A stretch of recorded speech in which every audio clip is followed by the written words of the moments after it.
You are listening to the Home Service Business Success Show. We have been accelerating the path of success for home service companies since 2011. It ebbs and flows. I got too many calls. I don't have enough calls. I don't have enough people. I got too many people. Where else could this be showing up in your business? You see how these begin to snowball. Those percentages really start adding up to hard dollars, man. Am I revealing myself as a real country boy at this point? You've already been revealed as a country boy. You didn't need that example. But we're going to roll with you, brother. Hey, welcome back to the show, Home Service Business Success. I am Kenny Chapman alongside with my co-host, Chris Crew. Chris, great to have you, brother. What's up? Hey, man, today I'm pumped. It's episode 6. We are talking about margins today. And not only are we talking about margins, Chris, we're talking about those sneaky little profit suckers. You and I both spend a decent amount of time in the ocean, and like they talk about like things that get on, like think about a jellyfish or a squid or something, something gets on you and it's like, it just wants to suck the blood out of you or whatever it is. And man, we have that in the service business, bro. We've got things that are so sneaky, almost you don't see them until it's like, damn, what happened to my margin? Where did those 4 points go? Like it's crazy, isn't it? Don't you see that with clients? I do, and as we're sitting here talking about this, there's I believe a relevant story. So we're going to make one of those hard lefts again, as I commonly do by trying to make. We'll come back on the interstate, but we're gonna go down a country road for a minute here. Yeah, we're gonna take a left, and it reminds me. So here in Florida, up north of us in the Bay, they go scalloping. There's a season where you can go get the Bay scallops. So up in the Bay, you're in about 4 feet of water, so you can stand up in it, but it's kind of grassy on the bottom. It's not sludge, but it's kind of grassy. And you can go in there and you can swim and you can scallop. You scoop the scallops out of the bottom. Obviously you got your gear on, you're diving down, scooping your stuff up, putting it back in. And this is what's really funny. I forget the name of the fish, but you probably have seen them on like sharks and whales, and they just kind of like just hanging out on them. Yeah, right. Oh, right. Bro, those things will suction to you while you're scalloping, and it freaks people out. I'm out. I'm not doing that. Well, there is no chance. Just like that, right? My mission is I'm going to get scallops, but while I'm trying to get scallops, there's some other stuff going on. There's some other stuff going on. Yeah, right. There's some other stuff going on. And so when I think about the mission of, driving profitability into a business, there's some other stuff going on, and you got to be aware. Yeah. And it's so true. And I love how you tie that with the mission is to go get scallops. And guess what? If you're going to get scallops in that scenario, in that bed, in that whatever that is, then there are some things that you have to navigate. And I'm sure it's different if you've got a wetsuit on than your Speedos, right? Like, I mean, there's different equipment, there's different precautions that you can take. And in the service business, we've been rolling in this podcast series in season 1 with, let's get out of the exhaustion mindset at where we kicked off. Then we talked about some lead flow. Then we talked about top line. Now that we talked about, hey, top line will cover a lot of stuff. And one of the things it covers is crappy margin, because if you're, it's like, oh, well, hey, we're making money. Okay, well, let's be mindful where sometimes that fish that comes and hops on, your leg while you're trying to get scallops, you're trying to hit budget, and all of a sudden you realize dispatch hasn't been as efficient as possible. Perhaps task per call has dropped, and so options aren't showing up at the level that all of a sudden these little sneaky inefficiencies, which is one of the massive profit suckers, is straight up operational inefficiencies, right? And we both have experienced it and coached hundreds of contractors through, if not thousands, over the course of our careers as we accelerate the path of this industry. Can we level set just really quick? Because I hear a lot of talk in the industry around what kind of gross margin are you running? Well, that would be like me asking you a question in a dialect or a language that you don't even understand. Now, we understand it because it's English, and we understand there's a universal conversation around gross margin. Like, we use the word gross margin. The challenge is, in the industry, there is not everybody is accounting for direct cost the same way. And so some people have some things above the line. And this ain't a conversation to be like, hey, you got to go change your chart of accounts, and here's how you really need to account. We're not here to tell you how to do it, but we are saying this, because I see it a lot in social media groups and people just asking, generic questions of, what kind of margin are you running? Yes. Hey, how well, the better question is, hey, what do you account for direct cost in your business? That's really the start of the conversation, because now I go, okay, well then, Kenny, you're counting example. You're using payroll tax. You're doing fully loaded, and you're accounting for that in direct costs, while other people say, hey, all of our payroll tax and everything that's burdened, my labor burden, is actually below the line. And so you could be off 3 or 4 points just right there, right? Some people are accounting for fuel above the line. The craziest thing, Kenny, I've seen toilet paper above the line. I didn't chase that rabbit and ask the question why that was a direct cost, but I just let it lay. but when I think about if we're going to have conversations around margins and profit suckers, I think it's super important that we understand that direct cost, as we establish two things really quick: variable cost, right? Yep. And variable cost increase as a dollar figure as sales increase, right? Right. So when we look at that, that's really where I think a lot of people get caught, because when I look at things like, the more we sell top line, we just in the previous couple of shows, we talked about driving revenue. Yep. And I'll just kind of lay an example here. Let's say my business needs to run at a 40% gross margin to be 20% net. Well, if I'm running at a 50% gross margin, right, I'm going to be much better off, right? But on the flip side of that, when gross margin goes down, I've got to make sure that I manage the direct cost, because if I can manage direct costs, because all those are variable expenses, it immediately translates into profit dollars. Mm-hmm. So let me say that again. When I can manage my direct cost, because they're variable, such as field labor, material, permits for jobs, subcontractors, equipment rental, those are the types of things that when revenue goes up, those go up as a dollar figure. Yeah, we want there's to no maintain stopping it. It's directly tied. That's in the name. Yeah, exactly. But the challenge is, a lot of times we don't focus as a percentage. And so as we dive in today, when we start talking, Kenny, what are the things that start eroding profit margins? It starts with the gross margin. It does, man, and that reminds me of God. God bless Frank Blau, man. He changed my life forever back in the early 2000s, and he was doing it, 4 or 5 years before that, writing in plumbing and mechanical. And the fact I write for plumbing and mechanical now is just like, wow. Talk about getting to walk in your mentor's shoes one day. And I remember Frank wrote a column called Focus, or it was either Zero In or Focus. I think it was Zero In on Margins, Not Dollars. And that changed my career, Chris, to your point, where when it goes to percentages, and like you said, we talked before about the elevator conversation of, oh, well, how many trucks are you running, or how much do you do in revenue, gross margin? All of these things go into that subjectivity, because to your point, quick thing that really hit me in my service business time. I have a dear friend that massively impacted my life, actually helped me not sell my business back. There was a roll up. Your previous employer, Chris, bought 3 of my really good friends at the same time, and I was in the loop. And Johnny O, I won't give his last name, but those of you that know, Johnny O, man, he is the bomb. And he ran a business up in Hastings, Minnesota, in a little tiny market, half the size of mine, doing twice the revenue I was doing. And so here's my point. When we look at margins, I was a plumbing only company, and I was running a 55 to 57% gross margin at the time.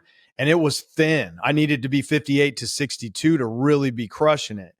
And so he's like, come up, bring all your numbers. And he got on the whiteboard and he starts whiteboarding out his business.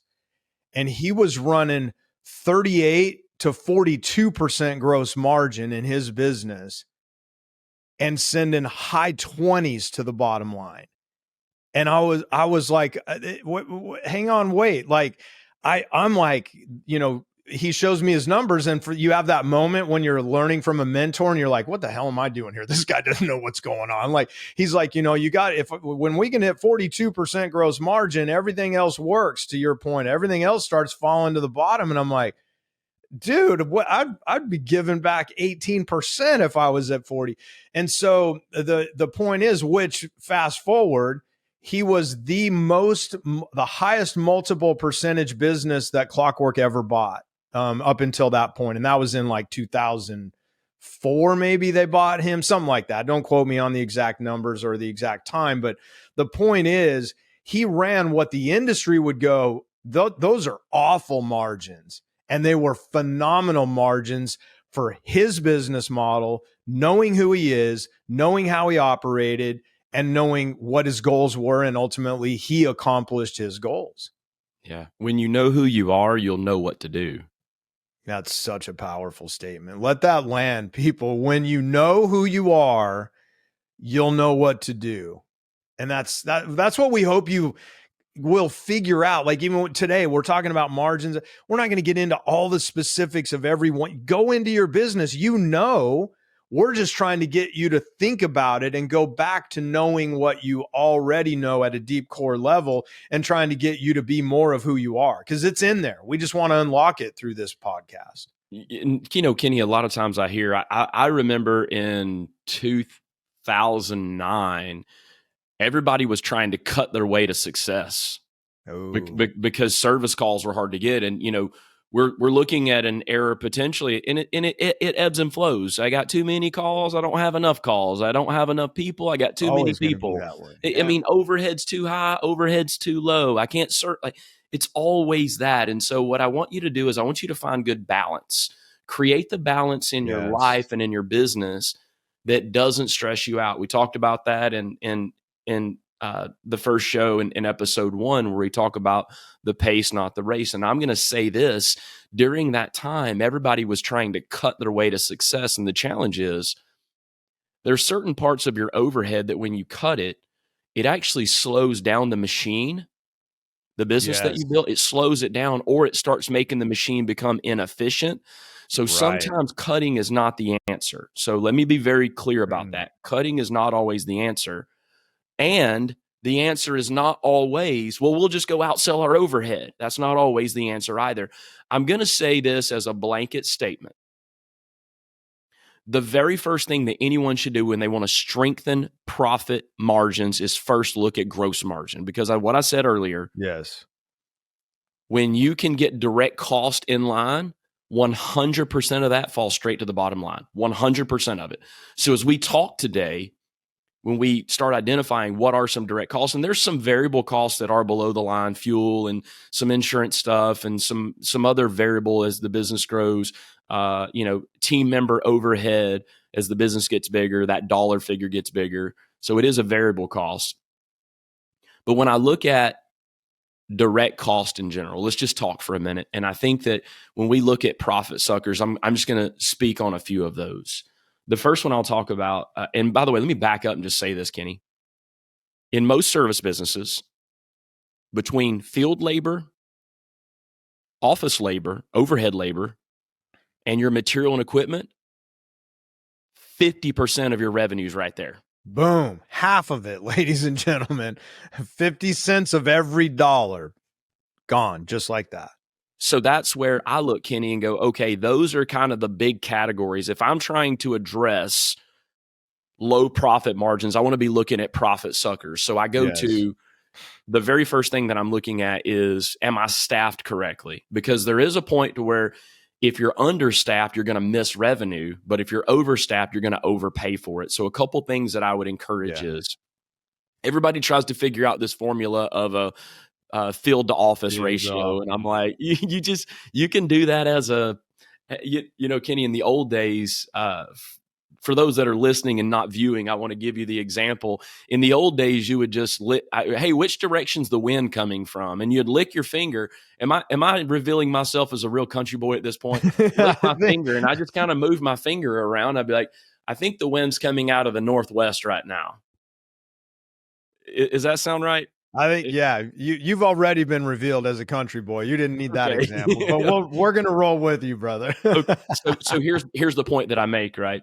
I think the field to office ratio is just like that. Absolutely. It's the lick of the finger and go, oh, if I can be in about this. So if you're a 1 to 10 versus a 1 to 5, like it's a pretty big range. And so, you know, a 5 additional head count in the office to every, you know, or 5 additional people in the field to every one could create overload. And I'm going to say this: the processes in your business that you've got set should not be built around people. Say that again. Say that again. Yeah, the processes that you build in your business should not be around people. I'll give you just an example. Then help me out here. Then, I mean, I say we're in the people business. I say our product is secondary. So if my processes aren't around people, then you got to unpack that, bro. Talk to me. So let me give you an example. Because this is it's one of the variable costs when we look at, say, permitting, and permitting is not a large expense to businesses. Usually, you know, job permits are going to run. Sometimes you'll see them as high as, you know, 1.5% to as low as 0.5% on an income statement. It's not massive, but think about that.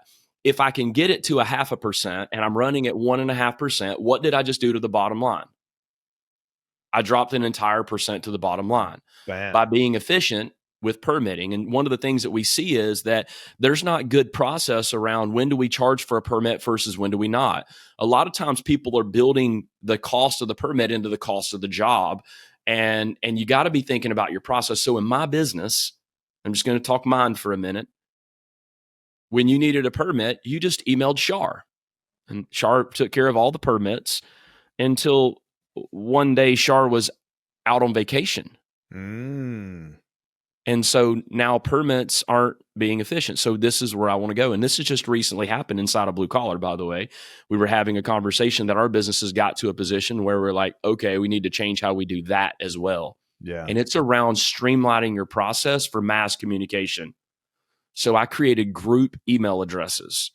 And then I was able to just plug multiple people in it so we would know. And in the event that Shar is out, Donnie will take care of it. Yeah. You know what I mean? And so multiple people. So let me just give you a few of those examples. Accounting at your company email address, CSR at your company email address. It could be appointments at. Start thinking about creating scale in your business, because when you do this, you're creating a process that is not about a person.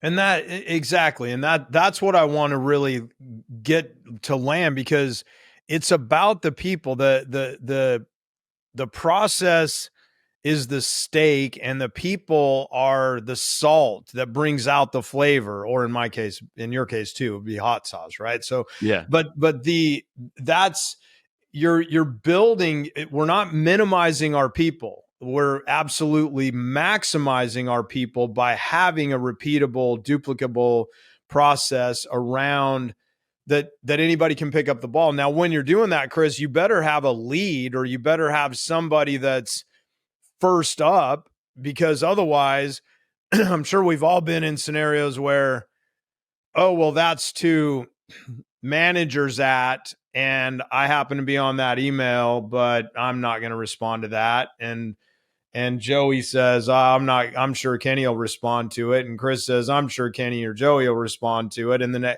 so you better make sure you've got some points of contact of first up, don't you? Yeah. And this is what we call closing the loop. So example in this scenario, and what we're talking about is operational inefficiencies. And this is one example where I got a couple more in my back pocket I'd like to pull out if you'd allow me. The example here on this one is, you know, if I'm the person I know that the group email is coming to, I close the loop by replying to all saying, got it, or own it. You know, let the group, and this is closing loop in communication when you have group email addresses, and we're not going to run down whole structure and process today, but this is one area. So let me just give you an example, right? It could be warehouse at. right? So I as a service tech, if I'm in the field, let me just give you an operational inefficiency that I see so often, Kenny. And if you'll allow me I'm gonna get on a tangent here. So slow me down if I get on too much of a roll. Just give me the wave I the got you. flag. So your technicians or your salespeople, doesn't matter. They go out to service a customer and they sell the job. Let's talk process of material on trucks. When there's no material on trucks, and I hear people, oh, Chris, you don't even understand the liability of this. But I'm going to say this. I built my business off of other people's money. And I don't mean that in a bad way. I just leveraged relationships. So all the material on my truck was consigned. So I didn't own it when I consumed it. And by the way, you got to have a process when you You better. You got to have a solid process for that. And I can tell you a few things. We're not telling you to do that or not to do that. We're just saying, hey, this is a way, but it better be. How it happens. Yeah. So my technician would go in and sell a job. The very first thing they do, and once again, we're talking operational inefficiencies because this is what cuts into margins. My technician goes in, sells the job for whatever. The number one thing they do as soon as they've sold the job is they go to the van and they put their hands on every part they know they're going to need.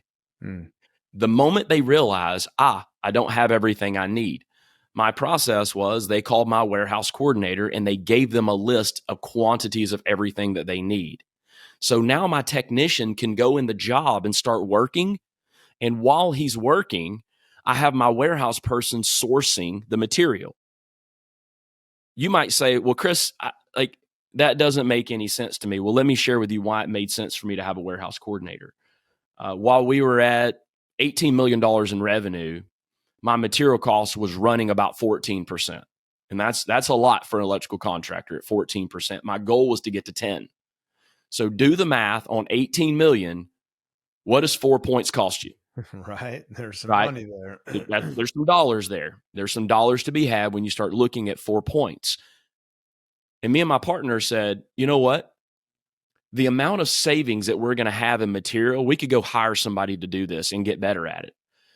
And so when you start looking at the trade-offs, we can keep trying to fix it ourselves. But the question is, if we could fix it ourselves, wouldn't we have already fixed it? Yeah. This is how we knew it was time to bring on someone else to be like, hey, you're going to shave the 4 points off and here's how it's going to work. So no longer do I have, and let's just throw it out there, Kenny. Let's say my billable hour for my business is $400 an hour. My billable hour is $400 an hour. And now I've got a technician who bills out at $400 an hour sourcing parts. Running for parts. And those are the things I'm glad you shared that example, because that's an example that one of the ways that you probably have some profit suckers in your business is that old cliche of, well, yeah, but that's how we've done it. And let's be clear, I study and I'm consumed by learning about the human brain, how it works, high performance, what we do, and we defend our way.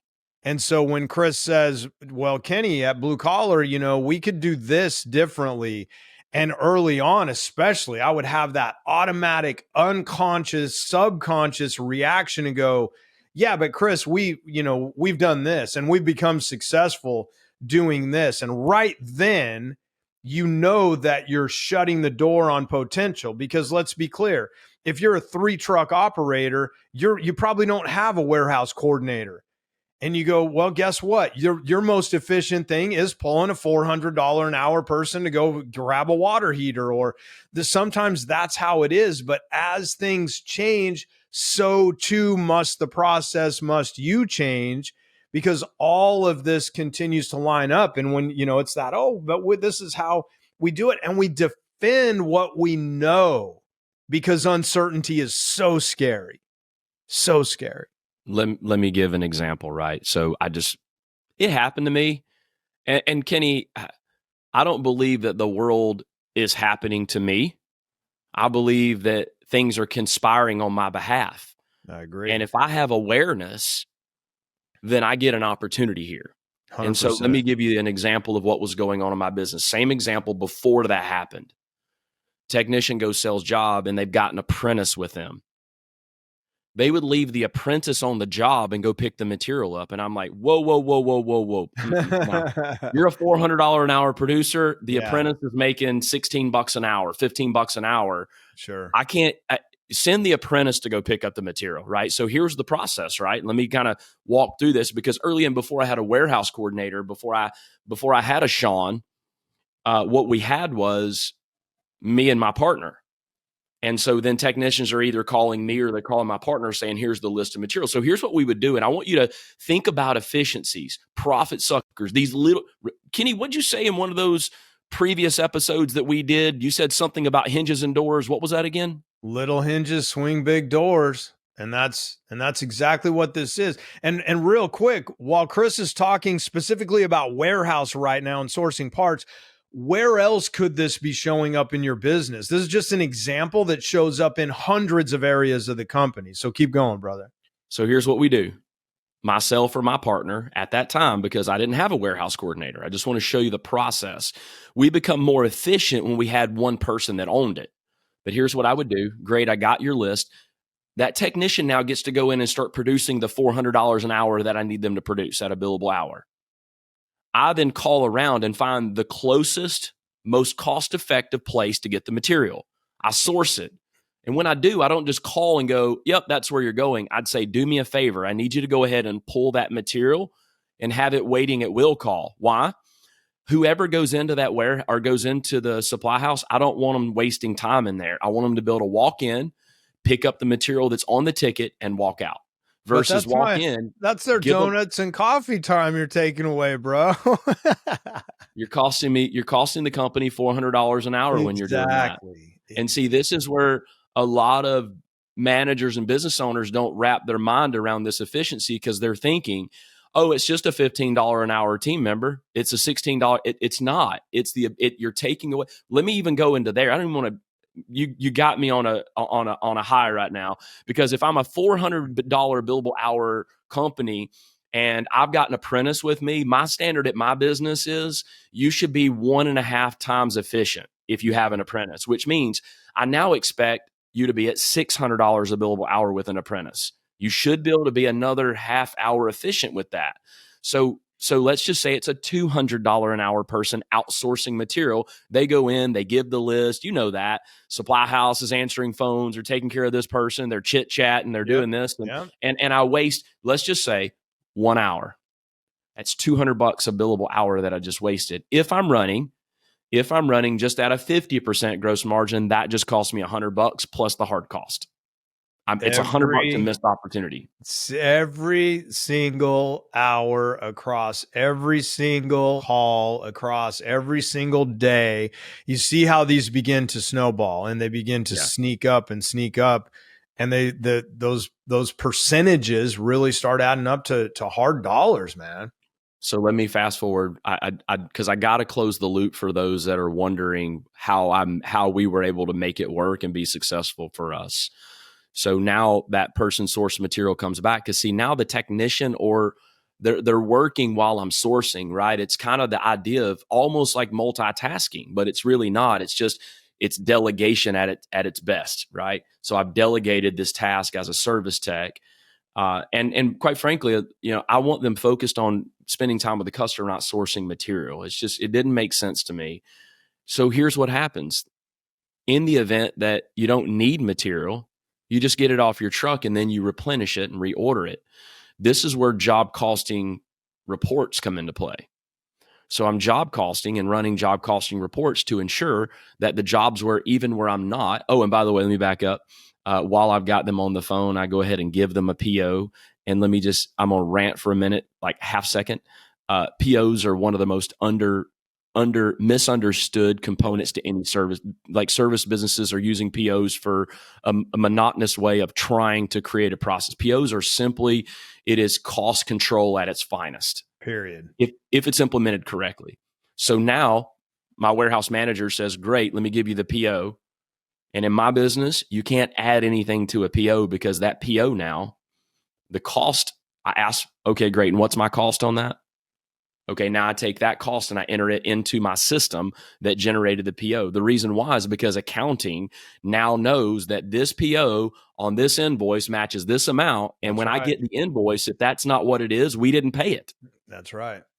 And so what's happening in businesses right now today, I'm talking to you right now. You know who you are, and you know that your PO process could just, with a quick little PO process turnaround, you could help stop some of the profit suckers in the business. Because what happens is distributors and supply houses increase prices, but they don't always let you know that.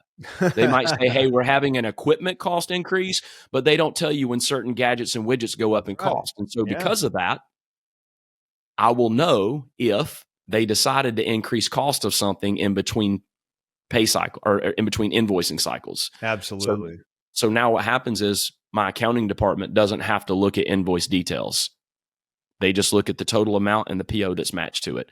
And that makes the accounting department even more efficient. And that's what I was going to say. That just let that land, ladies and gentlemen, from the one shift in process tied to the direct cost, the direct activity of the job, now has actually dropped below the line, even with efficiency now, making my below the line overhead and those margins even better because of the way that it all ties together. Where is the opportunity in your business? Where is this showing up? And, Chris, I'd say we can do another episode on margins. And I think maybe we ought to come back next session and let's keep this conversation going. And because I think we need to talk about break even a little bit too. Mm-hmm. And, I don't want to hold everybody too long today, but there's a like we talk about dopamine. We've talked about that in previous episodes. For Kenny, there's no better dopamine than when the moment we hit break even in a business that I'm involved in. That is the dopamine that I get. And it used to be the sale or closing the deal or whatever. I want to hit break even and know that everything's taken care of. I think we should talk about some of that coming up next time. Yeah, we'll talk about how to get into what a place in your business, and it usually happens. Little teaser. How do I know when I can move into hyper profit mode? And hyper profit mode could generate an additional 5 and 10% to the bottom line on what I already was anticipating. And in the next episode, we're going to talk a little bit about how to understand when can I get into hyper profit mode, because it takes operationally a shift in what you do. And in order to have a shift operationally, you have to have a shift mentally within yourself. You as the leader, it all begins with you. And then it goes to executive team. Then it goes to management. Then it goes to field soups. Then it goes, all the way through. But it all begins with you. And that's why we're so excited that you're spending a little bit of time with us here. And we're going to tell our stories and we're going to connect, because Chris and I love to hang out and love to talk about the industry and love to share with you. And we're excited to hear your questions and your feedback. And, in future seasons, maybe we'll even have some of you on the show. We probably ought to have a couple blue collar members on, even as I think about it now and in future seasons. But, we certainly hope you're having a blast. On behalf of you, Chris, anything you want to wrap up, and we'll get back here next session and talk some more about margins. Next episode that we do here is definitely going to be 100% around really more tactical things you can do. And this session has been a little tactical just to get your brain to thinking. And so in the next one, we're going to talk about how to get your business into hyper profit mode and understanding some of the important numbers that, quite frankly, a lot of people overlook. And I'm just going to say it. Some of the stuff that we talk about is the basic stuff. I talked about Alan O'Neill in previous episodes and talked about how he said, if the business is ever not right, it's something in the basics. And I'm going to say this, not everything in the business has to be big and flashy and sexy for it to make money. Boring is brilliant, ladies and gentlemen. Home service business success. Kenny Chapman with Chris Crew. Thanks for being here. We will see you very soon. Cheers, everybody.